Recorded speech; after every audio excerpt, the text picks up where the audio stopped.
What's up guys, welcome to the channel. Today I'm going to be talking about a switch controller for either your Tacoma, Tundra, 4Runner, whatever it is. It's going to work for all of them. And what I'm talking about is the Garmin PowerSwitch. So what we have here is the Garmin PowerSwitch mounted on my 2024 Toyota Tacoma. And this is mounted to the factory battery bracket.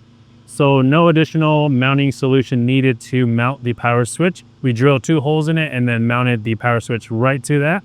And all you have to do is run it to the positive and the negative, and then you attach your accessory, and then you can control your accessories directly from the power switch here or on your phone on the Garmin PowerSwitch app. That way you can control it on here. You can name it, you can color coordinate it, do whatever you want.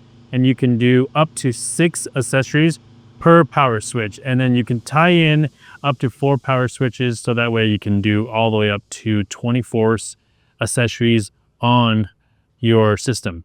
So what I have here is 1 accessory mounted to the Garmin PowerSwitch currently, and then I'll continually add it to this system as well. So the Garmin PowerSwitch isn't just for newer vehicles like the 2024 Tacoma. This is my 07 Tundra here. I have a Garmin PowerSwitch mounted on top of the battery in this vehicle as well. This is mounted on the R4T battery mount. This has about 2 accessories mounted to it currently, and it controls my dish lights and it controls my bumper lights.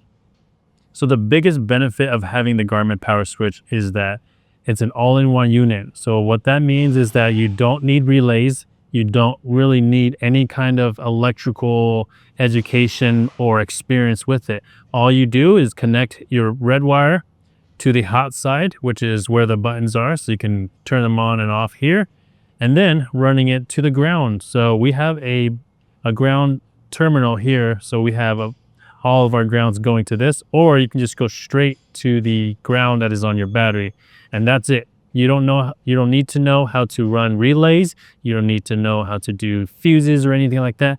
Everything is in this unit here, making it super easy for anybody to install it. And if you have CarPlay on your aftermarket head unit or your factory head unit, you can control it all on your head unit there. So that way you don't need a panel inside, and you can literally just pull up your PowerSwitch app within your CarPlay or Android Auto and then control everything from there. Another really cool thing is if you have the Tread Overlander or the older model, the Overlander, you can also control your power switch directly on here. So you'll go into apps and then go into power switch, and then you control your lights and everything directly on here. And then you can also obviously rename them, like ditch lights, for example, and you can put the color, do whatever you want. You can do strobe, you can dim it if you needed to. So everything is on here just like it would be on your head unit. So that's pretty much it for this video. So whether you have a newer truck or an older truck, the Garmin PowerSwitch is really the easiest way to mount and install any accessories and be able to control it from your phone, control it from the Tread Overlander or your factory head unit or aftermarket head unit, whatever that is. This is going to be the easiest way to install that on your system. So that's going to be it. Hopefully you guys enjoyed it. We'll see you guys in another video.